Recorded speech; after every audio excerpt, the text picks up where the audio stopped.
Thank you very much Salman Raja Sahab, Asad قیصر صاحب, مصطفیٰ کھوکر صاحب اور دوسرے, کہ آج جو پاکستان کے جو مسائل ہیں, ظاہر سی بات ہے پاکستان کے مسائل کی جب ہم بات کرتے ہیں تو معیشت, پاکستان کے عوام جو سفر کر رہے ہیں اور اس فلڈز کے آنے کی وجہ سے جو اور سفر کریں گے اس کو تھوڑا سا کور کریں گے. لیکن اس سے پہلے چونکہ وزیر اعظم صاحب نے کل چین میں تقریر کی اور پوری دنیا کو یہ بتایا کہ جب سے انہوں نے پرائم منسٹر بنے, یعنی کہ اپریل 2022 سے پاکستان میں کرپشن ہی نہیں ہوئی ہے. ابھی اتنا بڑا جھوٹ انٹرنیشنل آڈینس کے بعد بولا, تو اس وجہ سے میں دو صرف واقعات بتاؤں گا. ظاہر ہے ایک بہت بڑا تفصیل ہے کرپشن کی, اور وہ ان کے اپنے سورسز کے بتاؤں گا. اکاؤنٹنٹ جنرل آف پاکستان کی 2 رپورٹس ہیں. ایک انہوں نے ویٹ سکینڈل پر پارلیمنٹ میں سبمٹ کی, وزیر اعظم کو سبمٹ کی, اور اس میں یہ بتایا گیا کہ 300 بلین روپے کے کرپشن ہوئی ہے, 300 بلین روپے کی. اور ہمارے وزیر اعظم صاحب کہہ رہے ہیں کہ کرپشن ہی کوئی نہیں ہوئی. میرا خیال ہے ان کو ڈکشنری کھول کے کرپشن کا کے میننگ سمجھنے کی ضرورت ہے کہ کرپشن کہتے ہیں کتنے. کرپشن کہتے ہیں جو اشرافیہ کی, فیصلہ سازوں کی جیبوں میں جاتا ہے. اور اس کی سب سے بڑی اگزامپل ایک اور جو بڑا سکینڈل ہے, شوگر سکینڈل, جس میں 300 بلین, اور یہ again accountant general of Pakistan نے پارلیمنٹری کمیٹی میں جا کے بتایا کہ یہ جو ریسنٹ پرائس انکریزز ہوئی ہیں اس کی وجہ سے 300 بلین روپے شوگر مل اونرز کی جیبوں میں گیا ہے. شوگر مل اونرز ہیں کون؟ سارے کے سارے وہ ہیں جو کہ فیصلہ سازی کرتے ہیں, جن کی حکومت ہے, جو وزیر اعظم کے بیٹے ہیں, خود جہانگیر ترین ہیں, چودھریز ہیں, آئی مین یو نیم اٹ, زرداریز ہیں, سارے کے سارے شوگر مل اونرز ہیں. 300 بلین اکاؤنٹنٹ جنرل نے کہہ دیا, اور وزیر اعظم صاحب نے ہڑپ کر لیا, ان کو پتہ ہی نہیں کہ 300 بلین گئے کہاں ہیں. اور انہوں نے یہ وعدہ کیا تھا قوم کے ساتھ جب یہ شوگر سکینڈل سامنے آیا ہے کہ میں کنفرنٹ کروں گا شوگر مافیا کو. اس کو 2 مہینے ہو گئے اس بات کو, کوئی ایکشن نہیں لیا گیا. تو جب آپ یہ باتیں کرتے ہیں نا کرپشن کی, ایک اور میں چونکہ یہ ریسنٹ واقعہ اور بڑا کنسرن ہے, آپ کو پتہ ہے کہ آئی پی پیز کے حوالے سے جو پاکستان نے جو بوجھ اٹھایا ہے, صرف میں آپ کو بتا دوں کہ 8.4 ٹریلین روپیز 10 سال میں ہم نے کیپیسٹی پیمنٹس, یعنی کہ ہم نے یوز نہیں کی بجلی, خریدی نہیں بجلی, لیکن چونکہ ایگریمنٹ ایسا تھا تو 8.4 ٹریلین روپیز اوور 10 ایئرز ہم نے دیا. اب انہوں نے ECC نے ایک اپروو کیا ہے پیٹرولیم پروڈکٹس کی شپمنٹ کے لیے 1 ٹن بن رہا ہے پائپ لائن, اس کا ٹھیکہ دیا ہے پہلی چیز بغیر بڈنگ کے. کون سا اصول کہتا ہے کہ بغیر بڈنگ کے ہونا چاہیے؟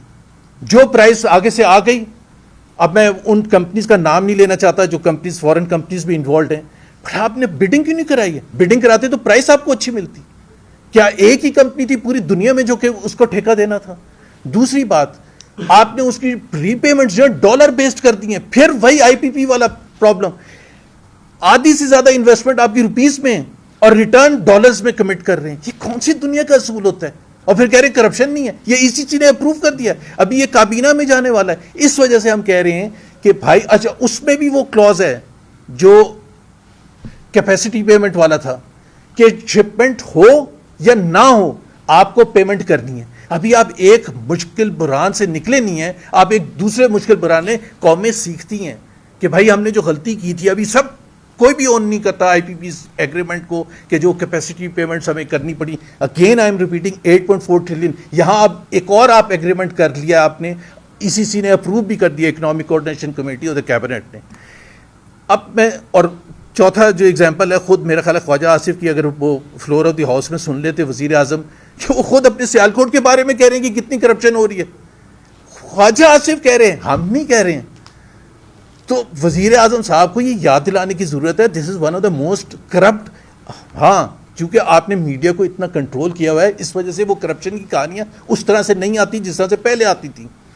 دوسری چیز ہے فلڈس کے حوالے سے, میں اس میں نہیں جاؤں گا کہ فلڈس آئے, وہ تو ظاہر سی بات ہے, ہم سب کو افسوس ہے. بٹ میں یہ سمجھتا ہوں کہ اس کو یہ سارا کا سارا قصوروار نیچرل ریزنز کو دینا اور کلائمیٹ چینج کو دینا, یہ ظلم ہے پاکستان کے عوام کے ساتھ. سلمان صاحب نے ایک ذکر کیا تھا کہ 2022 میں جب سیلاب آئے تھے, کیونکہ میں یہ شو کرنا چاہتا ہوں کہ یہ حکومت کی نااہلی ہے جس کی وجہ سے کروڑوں پاکستانی آج سفر کر رہے ہیں, کروڑوں عوام سفر کر رہے ہیں. 2022 میں آپ کا سیلاب آیا, میں پیچھے نہیں جا رہا, پچھلے ادوار میں 2022 کو لے لیتے ہیں. یو این سیکرٹری جنرل آئے یہاں, انہوں نے ایک کانفرنس ہولڈ کی باہر, انٹرنیشنل ڈونرز آئے, مختلف کنٹریز آئے, A D B, United Nations, World Bank, دوسرے ادارے آئے. $11 بلین کی پلیجز ہوئیں, $11 بلین کی. فائنانس منسٹر محمد اورنگزیب آج فرماتے ہیں کہ وہ جو پلیجز تھے وہ ہمیں اس لیے نہیں ملے کہ ہم نے بینکیبل پرپوزلز دیے ہی نہیں. کس کا قصور ہے؟ اگر آپ نے صرف اپنا کام کیا ہوتا, فیزیبلٹیز بنائی ہوتی انٹرنیشنل کنسلٹنٹس کے ساتھ بیٹھ کے, اور وہ سبمٹ کرتے, $11 بلین آپ کے پاس آتے 2022 میں, آپ انویسٹمنٹ کرتے, آپ گھر بناتے, آپ کینالز کا سسٹم ٹھیک کرتے, آپ ارلی وارننگ سسٹم بناتے, آپ ڈیزاسٹر مینجمنٹ سسٹم بناتے. آپ نے کچھ نہیں کیا کیونکہ آپ کے پاس تو پیسے ہی نہیں آئے. صرف $3 بلین آئے تھے, وہ اس وجہ سے آئے تھے, وہ اے ڈی بی اور ورلڈ بینک کے تھے اسینشلی, اور تھوڑے سے کچھ اور آئے تھے. But bulk of the money close to $8 billion never came to Pakistan. اب اس کا کون قصوروار ہے؟ شہباز شریف صاحب وزیر اعظم تھے, ساری کے سارے مسلم لیگ, پیپلز پارٹی اس وقت بھی حکومت میں تھی. اس کے بعد سے آپ ایک دم سے اٹھے جو فلڈز آئے. اب فلڈز آئے, آپ تیاری کرتے ہیں. اب میں صرف پنجاب کی فلڈز کی صرف ذکر کر دوں, اور میں پالیٹکس نہیں کر رہا, یہ نہیں کہہ رہا کہ وہ جاپان کیوں گئی تھی مریم نواز یا تھائی لینڈ کیوں گئی تھی.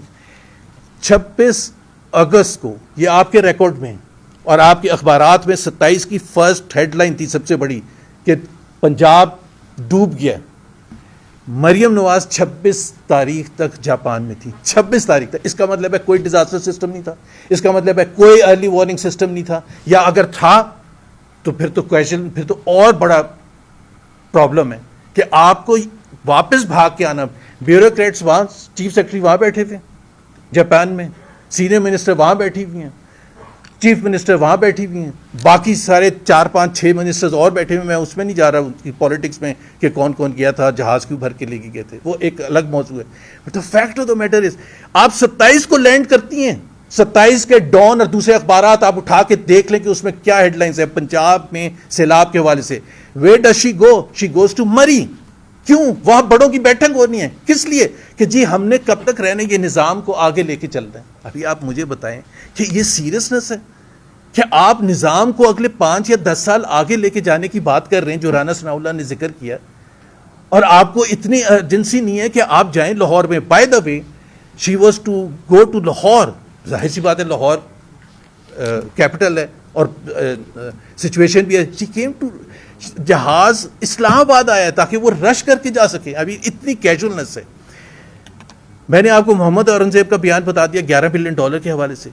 خواجہ آصف نے کل تقریر کی ہے فلور آف دا ہاؤس, اور انہوں نے کہا یہ غلط ہے کہ اگر ہم آسمانوں کو بلیم کریں یا کلائمیٹ چینج کو بلیم کریں, یہ سیلابوں کی وجہ سے ہمارا قصور ہے, ہم نے وہ ایسے کام کیے, ہم نے وہاں اجازت دی کالونیز بنانے کی, یہ خواجہ آصف نے کہا ہے, جہاں ہمیں نہیں دینی چاہیے تھی. اور آپ کو بھی پتہ ہے کہ اس کے پیچھے کون لوگ شامل ہیں.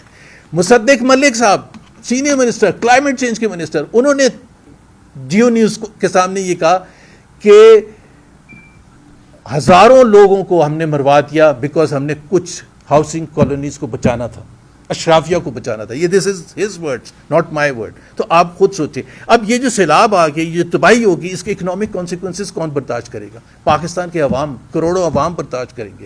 پاکستان آلریڈی جو سچویشن میں غربت, اس میں اضافہ ہوگا. آلریڈی 45% ہے جو پاکستان کی تاریخ میں سب سے زیادہ تھی. اب یہ تقریباً اگلے 6 مہینے میں آپ دیکھیں گے کہ 50% تک پہنچ جائے گی. ان امپلائمنٹ جو 22% ہے, پاکستان کی تاریخ کی ہائیسٹ ہے. ظاہر سی بات ہے جب آپ کی اکنامک سچویشن جو خراب ہوگی, مزید خراب ہوگی جو ابھی ہے, اس میں پھر آپ 22% سے پتہ نہیں 30% پہنچ جائے, 25% پہنچ جائے, بٹ کم ہونے کا کوئی چانس نہیں ہے. آپ کی گروتھ جو پچھلے 3 سال سے 1.62 ایوریج کر رہی تھی, وہ مزید خراب ہوگی. اگر یہ سب 4 سال کا ہے. فورن ڈائریکٹ انویسٹمنٹ اتنا شور مچایا گیا, آج بھی چین بیٹھے ہوئے ہیں اور فورن ڈائریکٹ انویسٹمنٹ لے کے آئیں گے. درجنوں ملکوں کا دورہ کیا پچھلے 3 ساڑھے 3 سال میں. آپ مجھے $1 کا فرق بتا دیں کہ وہ کون سا لے کے آئے فورن ڈائریکٹ انویسٹمنٹ. $1 کا فرق بتا دیں, وہیں کے وہیں کھڑے ہوئے. تو آپ نے کیا یہ میں نے آپ کو بتا دیا. اور دوسری بات یہ ہے کہ جتنے اعداد و شمار ہیں جو ایک ذکر کیا تھا سلمان نے اس کا ٹریڈ ڈیفیسٹ کا، پاکستان کی معیشت چل کس پر رہی ہے؟ پہلے بھی میں نے کہا، ہمیشہ کہتا ہوں، پاکستان کو لونز مل جائیں، پاکستان کے دوست ممالک رول اوور کر دیں جو پیسے انہوں نے اسٹیٹ بینک میں رکھوائے تھے، اور پاکستان کے ورکرز جو ہیں وہ خون پسینے کی کمائی کر کے ریمیٹنس کے ذریعے یہاں بھیج دیں۔ ایکسپورٹ تباہ حال ہے۔ ابھی نمبرز جو آئے ہیں جس کی وجہ سے ٹریڈ ڈیفیسٹ بڑھا ہے، $6 بلین صرف دو مہینے میں ٹریڈ ڈیفیسٹ ہو گیا، یعنی کہ الارمنگ انکریز ہے، یعنی کہ ایکسپورٹس نہیں بڑھ رہی ہیں اور امپورٹس $11 بلین 2 مہینے میں ہو گئی ہیں۔ سو اگر یہی ٹرینڈ رہے گا تو آپ سوچیں ہم we are back to square one, جہاں سے ہم نے شروع کیا تھا۔ کرنٹ اکاؤنٹ ڈیفیسٹ بھی اوپر جائے گا، ٹریڈ ڈیفیسٹ بھی اوپر جائے گا، اور ظاہر ہے اس سے جو بھی مشکلات آتی ہیں اکانومی میں۔ سو بات یہ ہے کہ، اور میں ایک پانی کے حوالے سے سیریسنس بتا دوں حکومت پاکستان کی، یہ جو بجٹ آیا ہے اس میں واٹر ایلوکیشن 45% پچھلے سال کے مقابلے میں کم کی گئی ہے۔ ابھی آپ کو پوچھیں کہ بھائی آپ کہتے ہیں کلائمیٹ چینج، آپ کہتے ہیں واٹر ریسورسز، آپ کہتے ہیں کہ جی ہم نے اس شعبے کو ترجیح دینی ہے، اور آپ نے 45% ایلوکیشن کم کر دی۔ I mean کوئی لمٹ ہوتی ہے آپ کی ترجیحات۔ بڑھائی کہاں ہے؟ ایجوکیشن میں کم کی ہے، ہیلتھ میں کم کی ہے، واٹر ایلوکیشن میں کم کی ہے، ٹوٹل میں آ کے 45%۔ بڑھائی کہاں ہے؟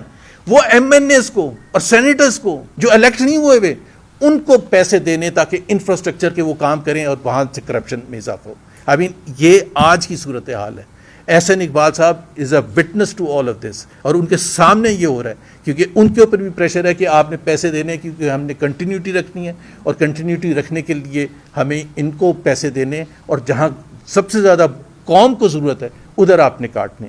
سو economy wise Pakistan is going to inflation کا ذکر کیا تھا ابھی سلمان نے۔